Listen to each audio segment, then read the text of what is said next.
economy has been in a somewhat of a free fall and a serious recession for 3 years now. And there are some things that have fundamentally changed that are long-term, and there are a number of things that have happened that are cyclical. The two main things that have happened that are cyclical is the devaluation of homes and the bursting of the financing bubble, which has caused a lot of disruption in the American economy. And also, of course, the high rate of unemployment. But we all have short memories, and if you go back to 1990 to 1995, there was a period of 6 years where exactly the same dynamics were in place. We had reductions of home values of approximately 40%. We had more banks go out of business than at any time in American history since the Great Depression, including today. And we had a major disruption in our economy.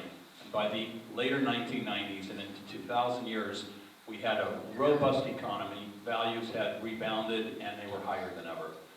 So these are things that are cyclical, but there are a couple of fundamental changes that have occurred in the economy in the United States and globally. One, of course, is globalization, which has had an impact on the unemployment rate, and that's something that is going to take some time for our government and our country to make an adjustment to. But the other, and what I think is the most profound and structural and important change in our economy, is technology and the internet.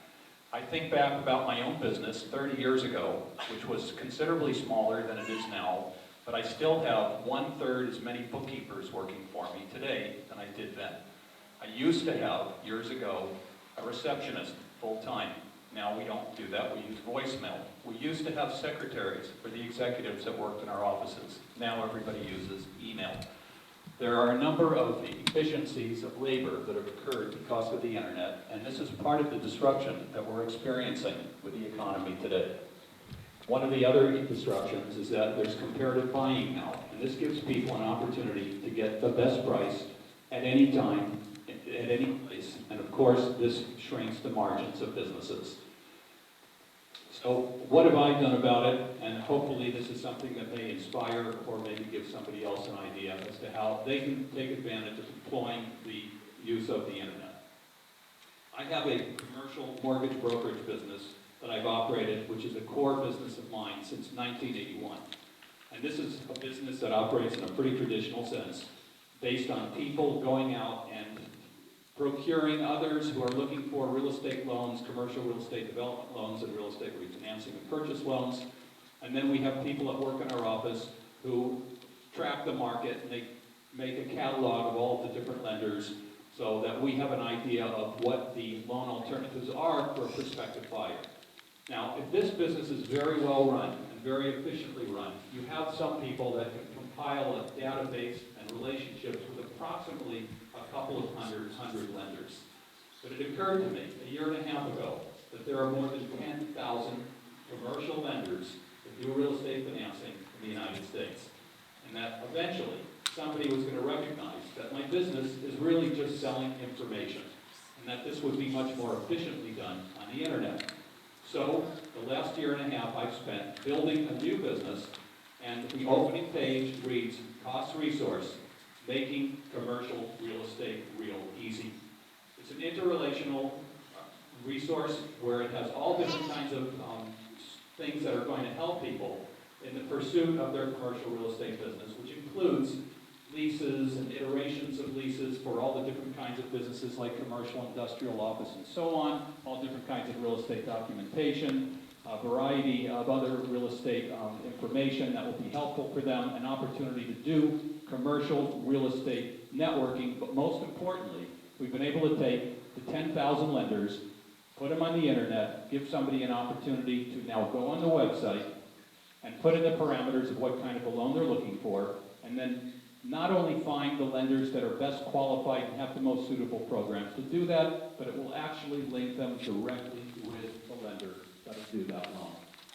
Now, the point of this is that I've taken my business, and the basis of monetization of this business is going to be advertising. So I am able to now give my client much more information for free.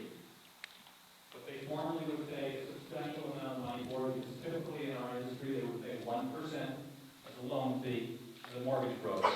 Now they can go on and they can get much more comprehensive much more cheaply. Now, of course, there have been disruptions to our economy as a result of the internet. And for example, we talked about the reduction in labor, which has contributed to the higher rate of unemployment. And I think there's not enough focus on that because people tend to talk about the internet in terms of its social and political implications, and have not been thinking so much about the disruption that it's caused in some ways. They're thinking more in terms of the opportunity.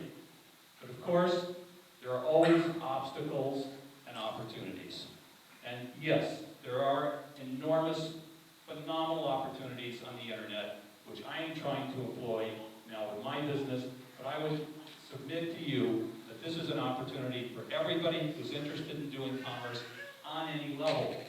When else has there been an opportunity for a person with a small business, or a little shop, or a business they're operating out of their home to become a global business? There are opportunities now for people who have all kinds of businesses to market more effectively and to have substantial savings in their labor costs and to have substantially better information and data that's available for them to help them make the right decisions. So I would close by saying that we've always heard this expression, think out of the box. And I'm going to suggest to you that the box that they may have been referring to has become the internet, or another expression that we've heard, which I think is very cute and not typically used for the internet. But if you want to be in business, think about it this way. Use it or lose it.